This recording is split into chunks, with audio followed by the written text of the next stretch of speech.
नमस्कार, हमारे खास कार्यक्रम ब्रेकिंग बुलेटिन में स्वागत है आपका। मैं आपके साथ कमल कौशिक। आइए शुरुआत करते हैं ब्रेकिंग बुलेटिन के और बात करते हैं अहम खबरों की।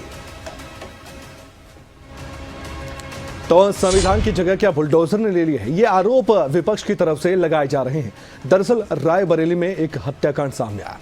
रायबरेली में एक शख्स की हत्या पर राहुल गांधी की तरफ से बयान दिया गया है। दरअसल पोस्ट भी किया गया।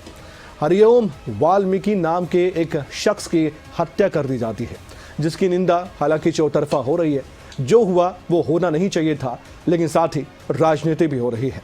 अब ऐसे में कहा गया कि ये इंसानियत, संविधान और न्याय की हत्या है। ये पोस्ट है राहुल गांधी का और ये शब्द है राहुल गांधी के।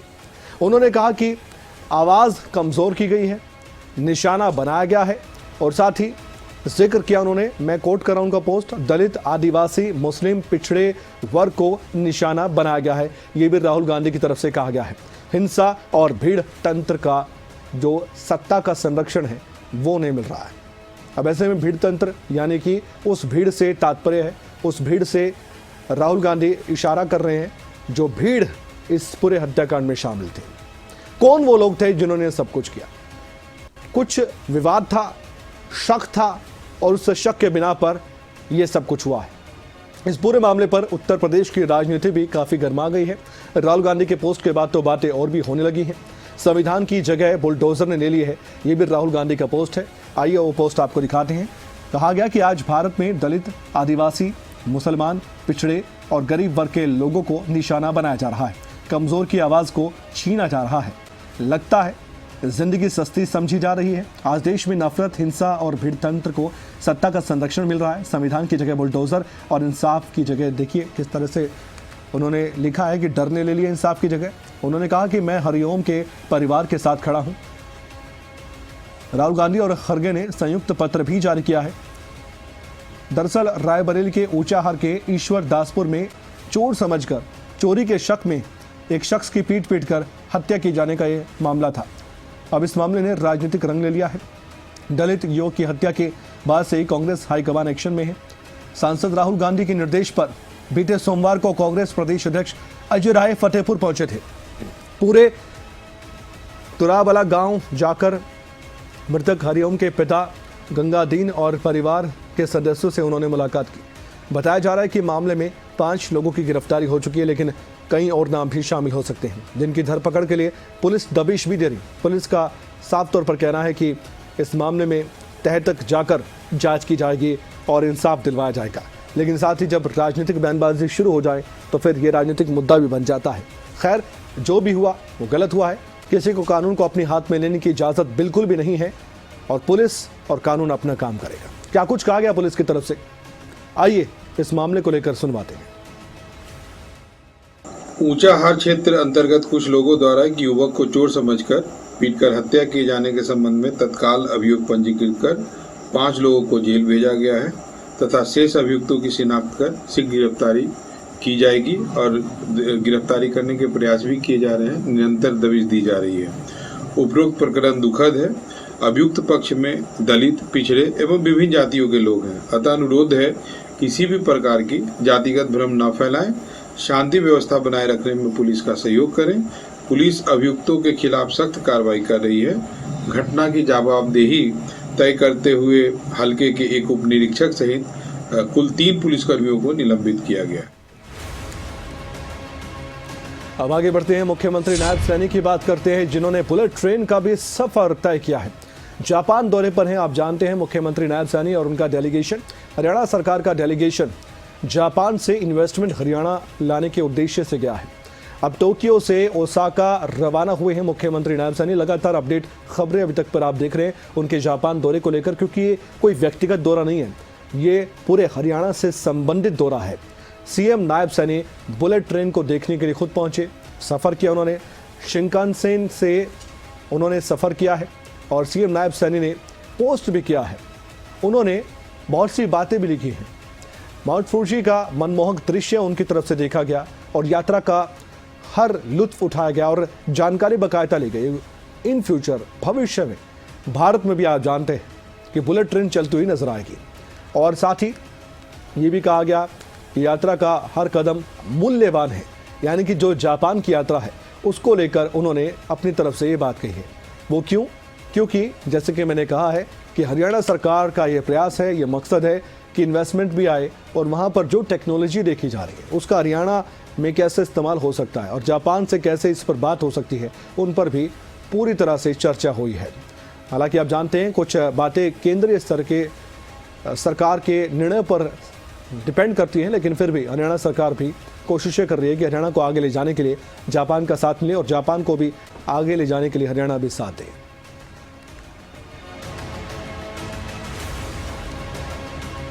ब्रेकिंग बुलेटिन में बात कांग्रेस पार्टी की करते हैं। क्या कांग्रेस में सब कुछ ठीक ठाक है? दरअसल रणदीप सुरजेवाला ने कांग्रेस के नेताओं के ही सामने उनको खरी खोटी सुना दी, बातों ही बातों में बहुत कुछ बता दिया और ये भी कह दिया कि जो कांग्रेस की पहचान बन गई है वो धड़ेबाजी में बन गई और ऐसे में कांग्रेस को मजबूत करना एक बड़ा चैलेंज राम नरेंद्र के लिए है, जो कि कांग्रेस के नए प्रदेश अध्यक्ष बने। ये बात मानी गई है कि धड़ेबाजी कांग्रेस पार्टी में है और ये हम नहीं कह रहे, ये रणदीप सुरजेवाला की तरफ से कहा गया है। उन्होंने आगे ये भी कहा कि हम इसे झुठला नहीं सकते हैं। भूपेंद्र हुड्डा के ठीक सामने खुलकर बातचीत रखी गई है। उन्होंने कहा कि हम एक दूसरे का सम्मान क्यों नहीं कर सकते। कौन कौन से धड़े हैं, कांग्रेस की ये पहचान बन गई है। सुरजेवाला ने जो कहा मैं आपको सुनवाना चाहता हूं, ध्यान से सुनिएगा। इस बयान में बहुत सी बातें ऐसी हैं जिसके बाद कांग्रेस पार्टी को उनके विरोधी घेरते हुए नजर आ सकते हैं। ये भी उठता है कि क्या संगठन में कांग्रेस के साधारण व्यक्ति को जो इस ग्रुप या उस ग्रुप के पेच में नहीं फंसा हुआ है उसको जगह मिल सकती है, या फिर अगर कोई दीपू से मिल लिया तो रणदीप नाराज हो जाएगा और रणदीप से मिल लिया तो चौधरी वीरेंद्र सिंह नाराज हो जाएंगे और हम तीनों से मिल लिया तो शायद राव नरेंद्र सिंह नाराज हो जाएंगे। ये राजनीति भी आज इस प्रदेश के अंदर है। कांग्रेस की पहचान कम हो गई, कौन कौन से धड़े से है ये पहचान ज्यादा बड़ी बन गई है और उसकी वजह से कार्यकर्ता को सजा भुगतनी पड़ती है। ये एक कड़वा सत्य है। एक प्रश्न ये भी उठता है कि क्या संगठन में कांग्रेस के साधारण व्यक्ति को जो इस ग्रुप या उस ग्रुप के पेच में नहीं फंसा हुआ है उसको जगह मिल सकती है, या फिर अगर कोई दीपू से मिल लिया तो रणदीप नाराज हो जाएगा और रणदीप से मिल लिया तो चौधरी वीरेंद्र सिंह नाराज हो जाएंगे और हम तीनों से मिल लिया तो शायद राव नरेंद्र सिंह नाराज हो जाएंगे। ये राजनीति भी आज इस प्रदेश के अंदर है। कांग्रेस की पहचान कम हो गई, कौन कौन से धड़े से है ये पहचान ज्यादा बड़ी बन गई है और उसकी वजह से कार्यकर्ता को सजा भुगतनी पड़ती है। ये एक कड़वा सत्य है। तो कड़वा सच तो रणदीप सुरजेवाला बता रहे हैं, लेकिन एक भी कड़वा सच जो है वो नेता सार्वजनिक मंच से मानने को तैयार नहीं। ये मीटिंग की बात थी और मीटिंग में बात कही गई क्योंकि नए प्रदेश अध्यक्ष सामने थे, लेकिन हरियाणा राजनीति में वार पलटवार का दौर जारी है। कांग्रेस नेता वीरेंद्र सिंह की बात करें, पलटवार उन्होंने किया मुख्यमंत्री नायब सैनी के बयान पर। दरअसल कहा गया कि हम बीजेपी में आए तभी सरकार बनी थी, यानी कि वीरेंद्र सिंह कह रहे हैं कि जब मैं बीजेपी में गया कांग्रेस छोड़कर तब जाकर बीजेपी की सरकार बनी थी। आपको याद है कि मंत्री भी बनाया गया था उनको, 2014 की बात है। तब केंद्र में जब सत्ता मोदी सरकार की पहली आई, मोदी सरकार यानी कि नरेंद्र मोदी के नेतृत्व में पहली बार जब सरकार बनी, पूर्ण बहुमत की भी सरकार बनी, हरियाणा में फिर गठबंधन की सरकार भी बनी और फिर से बीजेपी की सरकार बनी, आप ये जानते हैं हरियाणा में। लेकिन श्रेय शुरुआत में वीरेंद्र सिंह ले रहे हैं और सीएम नायब सैनी ने वीरेंद्र सिंह पर निशाना साधा था। उन्होंने सीधे कहा था कि मान सम्मान तो बीजेपी ने ही दिया था, जबकि कांग्रेस पार्टी में तो टिकट भी नहीं मिली थी। तक मड़ाई थी तब तो भाजपा ठीक थी। कांग्रेस में देख ले टिकट भी नहीं दिया है। चौधरी वीरेंद्र सिंह वरिष्ठ नेता हैं, बड़े सुलझे व्यक्ति हैं, वो सब समझते हैं। उनको मालूम है कि मोदी ने क्या क्या दिया है, उनको मालूम है। उनको ये भी पता है कि मोदी जी ने मंत्री बनाया केंद्र में, कैबिनेट मंत्री, हैवी मंत्री, राज्यसभा का मेंबर भी बनाया, बेटे को लोकसभा का मेंबर बनाया, धर्मपत्नी को विधायक बनाया। आपके सामने है। फिर और इससे ज्यादा क्या करेंगे? को वीरेंद्र सिंह ने भी बहुत कुछ दिया है, जो बीजेपी 2, 4 और 6 से ऊपर कभी एमएलए नहीं बनाती थी।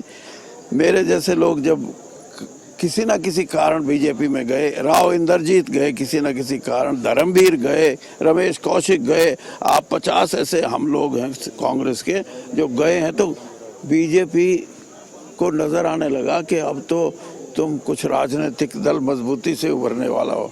तो इसलिए ये भूल जाओ कि वीरेंद्र सिंह 5 बार का एमएलए,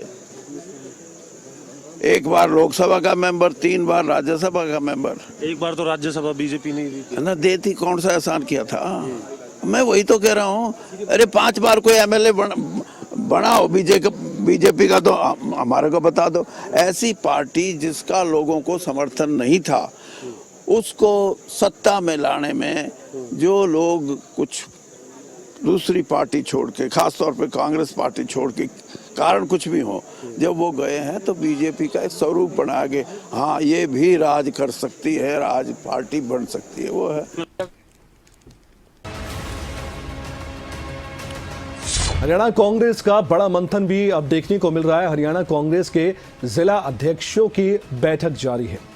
आपको बता दें कि हरियाणा कांग्रेस कार्यालय में ये बैठक चल रही है। ये बैठक दरअसल बुलाई गई थी संगठन के स्तर पर। हरियाणा कांग्रेस के प्रभारी बीके हरिप्रसाद भी शामिल हैं। इसके अलावा हरियाणा कांग्रेस के अध्यक्ष राम नरेंद्र सिंह भी इसी बैठक का हिस्सा है। नेता प्रतिपक्ष भूपेंद्र हुड्डा के बिना तो ये बैठक कैसे ही चल पाती, इसलिए उनको भी न्योता दिया गया था। बैठक में संगठन मजबूती को लेकर खास तौर पर चर्चा हो रही है। अब कांग्रेस पार्टी का प्रयास है कि धरातल पर कांग्रेस पार्टी को ताकत दी जाए, और ये जिला अध्यक्ष कर सकते हैं, ब्लॉक स्तर के अध्यक्ष को बनाए जाएंगे, सवाल है। आगामी कार्यक्रमों को लेकर भी अब बैठक में मंथन हो रहा है। BLA 1 यानी कि बूथ लेवल के जो एजेंट हैं, उनकी भी बैठक बताई गई है होगी, और 3 बजे हरियाणा कांग्रेस की प्रेस कॉन्फ्रेंस भी आयोजित होगी। बीके हरिप्रसाद, इसके अलावा राम नरेंद्र, भूपेंद्र हुड्डा इस प्रेस कॉन्फ्रेंस में आपको नजर आएंगे, बताएंगे कि आगे का उनका क्या प्लान है, कांग्रेस पार्टी को कैसे आगे बढ़ाएंगे हरियाणा में। ये भी एक बड़ा सवाल है, इसका जवाब भी 3 चेहरे दे सकते हैं।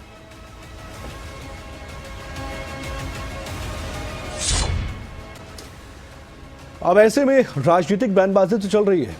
हुड्डा को नेता प्रतिपक्ष बनाने पर अजय चौटाला भी कटाक्ष कर रहे हैं, तंज कस रहे हैं। आजकल देखा जा रहा है कि जेजेपी के नेता भी अब मीडिया से मुखातिब होकर जनता के बीच जाने का प्रयास कर रहे हैं।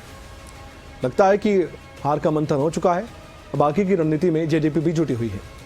कांग्रेस जिस तरीके से काम कर रही है तो उस पर उनके विरोधी निशाना साध रहे हैं। कहा गया कि कांग्रेस एक्सपायरी दवा पर भरोसा कर रही है। भूपेंद्र हुड्डा पर यह सबसे बड़ा तंज था। 11 महीने बाद कांग्रेस ने जो बनाया है संगठन, 11 साल बाद, माफ कीजिएगा, उसकी बात हो रही है, और 11 महीने बाद कांग्रेस ने हुड्डा को नेता प्रतिपक्ष बनाया तो उस पर भी उन्होंने तंज कसा। क्या कहा, सुनते हैं। देर आए दुरुस्त आए, 11 महीने के बाद अगर इसी एक्सपायरी डेट की दवाई देनी थी तो ये तो पहले दिन ही दे देते। इससे मरीज ठीक होने वाले थोड़े ही हैं। ये मैं नहीं कह रहा, कांग्रेस पार्टी के वरिष्ठ नेता हैं कुलदीप शर्मा, उन्होंने कहा है।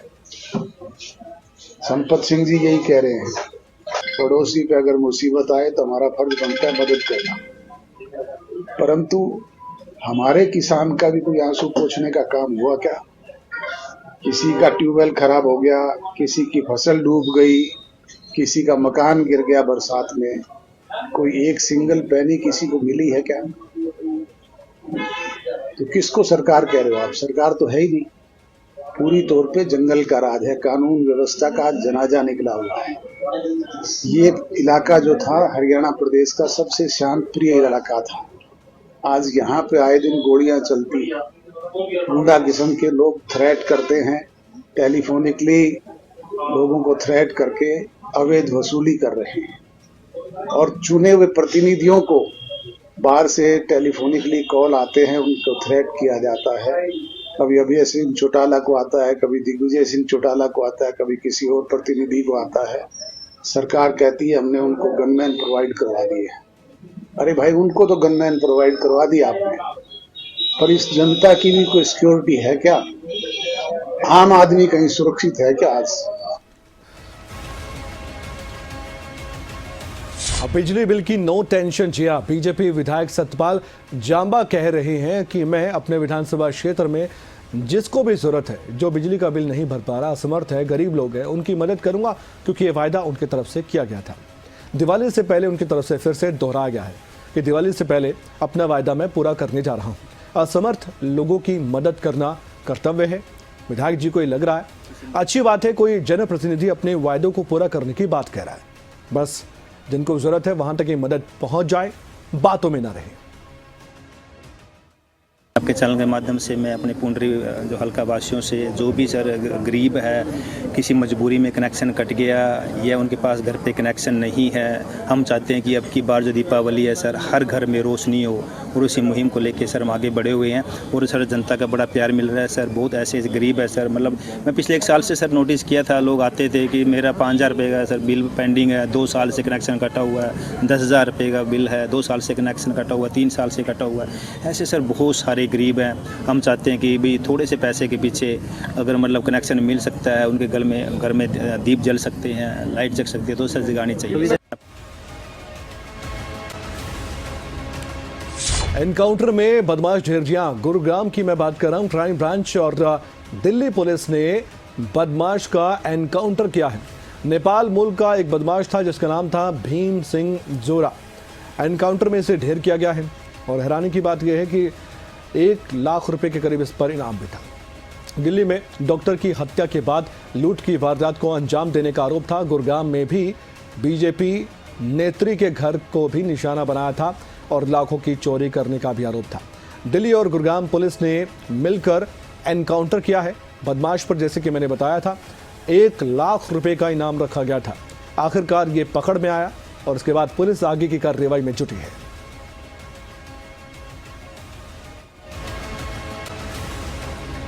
हरियाणा में डॉक्टर्स की अब कमी दूर होगी। सवाल लगातार उठते हैं कि डॉक्टर्स की कमी सरकारी अस्पतालों में है, मरीज ज़्यादा संख्या में आते हैं, डॉक्टर वहां पर नदारद रहते हैं या फिर पद ही खाली रहते हैं। भिवानी से खबर आई है कि मेडिकल कॉलेज में MBBS की अब पढ़ाई शुरू हो गई है। अब भिवानी से ही तैयार होंगे डॉक्टर। जी हाँ, ये खबर काफ़ी अच्छी है। स्वास्थ्य सेवाएं भी अब ज़्यादा बेहतर हो पाएंगी। 80 छात्र छात्राओं ने दाखिला भी लिया है। 20 सीटों के लिए अब यहाँ पर काउंसलिंग जारी है। सवाल ये है कि बस आने वाले वक्त में जो अब दावे किए जा रहे हैं वो पूरे होंगे, और साथ ही यहाँ से जो बच्चे पढ़कर MBBS की पढ़ाई करके आगे बढ़ेंगे वो डॉक्टर बनेंगे और लोगों की सेवा करेंगे। बस ये उनमें खुद में भी एक प्रेरणा होनी चाहिए लेने की कि उनको आने वाले वक्त में अपने पेशे से लोगों की मदद करना है, उनकी हेल्प करना है। जो गरीब तबके के लोग हैं वो सरकारी अस्पताल में जाते हैं, इलाज करवाते हैं, क्योंकि उनके पास आर्थिक सहायता नहीं रहती है और सरकार प्रयास करती है कि सरकारी अस्पताल के जरिए उनको सहायता प्रदान की जाए। तो डॉक्टर ये ऐसा कर सकते हैं। उम्मीद है कि ये छात्र आगे बड़े डॉक्टर बनेंगे और यही काम करेंगे।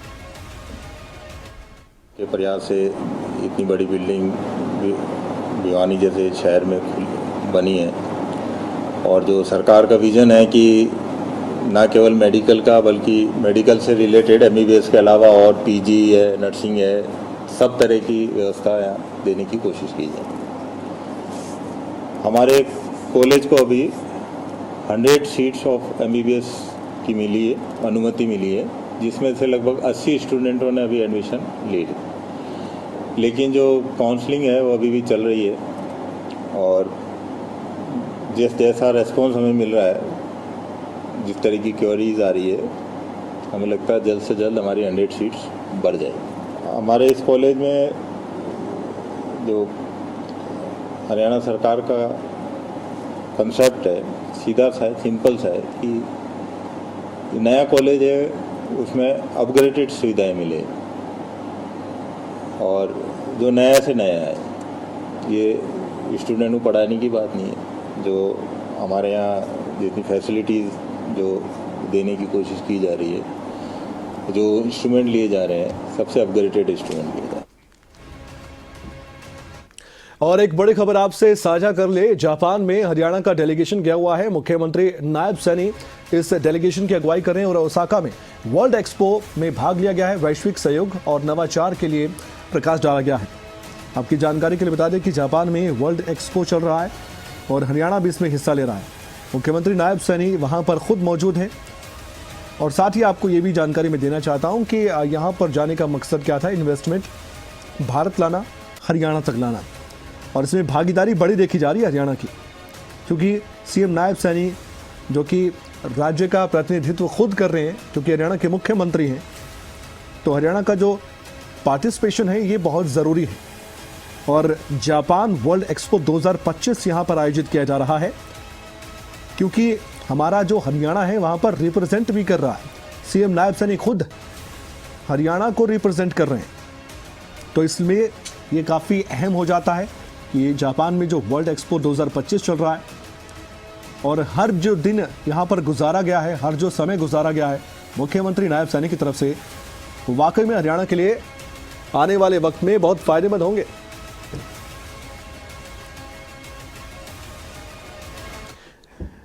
एक बार फिर से रुख करते हैं ब्रेकिंग बुलेटिन का। ग्रामीणों ने अनोखी सजा दी है। मैं बात कर रहा हूं बुलंदशहर की, जहां पर ग्रामीणों ने एक युवक को अनोखी सजा कैसे दी है बताता हूं। ग्रामीणों ने दरअसल युवक को गंजा किया। युवक पर नाबालिग छात्रा से छेड़छाड़ का आरोप लगा था और युवक की आधी मूछें भी उस तरह से काट दी गई है। तस्वीरें सामने आई हैं। एसएसपी ने भी वायरल वीडियो पर संज्ञान लिया और उसके आधार पर अब जांच शुरू कर दी गई है। बुलंदशहर कोतवाली देहात क्षेत्र के वलीपुरा का यह मामला बताया गया है। सवाल यह है जो किया गया है क्या वो सही है? कुछ लोग इससे सहमत होंगे कि बिल्कुल ठीक किया गया है, नाबालिग छात्रा से छेड़छाड़ कर रहा था, इसका यही हश्र होना चाहिए। लेकिन दूसरा पहलू भी होता है कि कानून है, कानून के जरिए भी सजा दिलवानी चाहिए। कानून अपना काम करेगा। अगर छेड़छाड़ का मामला है तो उसके खिलाफ संगीन धाराओं में मामला दर्ज कर कार्रवाई हो सकती है। कानून अपने आप में हाथ में लेकर के आगे बढ़ा जा सकता है। हालांकि शुक्र है कि ज़्यादा मार पिटाई इसके साथ नहीं की गई है, सिर्फ उस तरह से गंजा किया गया है और फिर आधी मूछें भी काटी गई है। अब सज़ा के तौर पर यह किया गया है। हम आप पर छोड़ते हैं ये सही है कि नहीं, लेकिन पुलिस की तरफ से ज़रूर प्रतिक्रिया दी गई है। अभी कुछ देर पहले ही सोशल मीडिया पे एक वीडियो वायरल हो रहा था, जिसमें कुछ लोग जो है, एक लड़का है जिसका बाल मोड़ रहे हैं, मूछें वगैरह काट रहे हैं उसके ऊपर आरोप ये लगाया जा रहा है कि उसने किसी लड़की को छेड़ा था रास्ते में जो नाबालिग थी, जा रही थी। तो अभी दोनों ही घटनाओं का कि पृष्ठभूमि की पूरी जांच की जा रही है और दोनों में जो सत्ता पाई जाएगी उस सबसे अकॉर्डिंगली जो भी जिम्मेदार लोगों को कार्रवाई की जाएगी उस पर। अभी कुछ देर पहले ही सोशल मीडिया पे एक वीडियो वायरल हो रहा था, जिसमें कुछ लोग जो है, एक लड़का है जिसका बाल मोड़ रहे हैं, मूछें वगैरह काट रहे हैं उसके ऊपर आरोप ये लगाया जा रहा है कि उसने किसी लड़की को छेड़ा था रास्ते में जो नाबालिग थी, जा रही थी। तो अभी दोनों ही घटनाओं का कि पृष्ठभूमि की पूरी जांच की जा रही है और दोनों में जो सत्ता पाई जाएगी उस सबसे अकॉर्डिंगली जो भी जिम्मेदार लोगों को कार्रवाई की जाएगी उस पर। अब आपको हम मौसम का मिजाज भी बता देते हैं। पहाड़ों पर कैसे बर्फबारी हो रही है, आइए जानकारी के साथ बताते हैं। हिमाचल प्रदेश का सबसे पहले रुख करेंगे।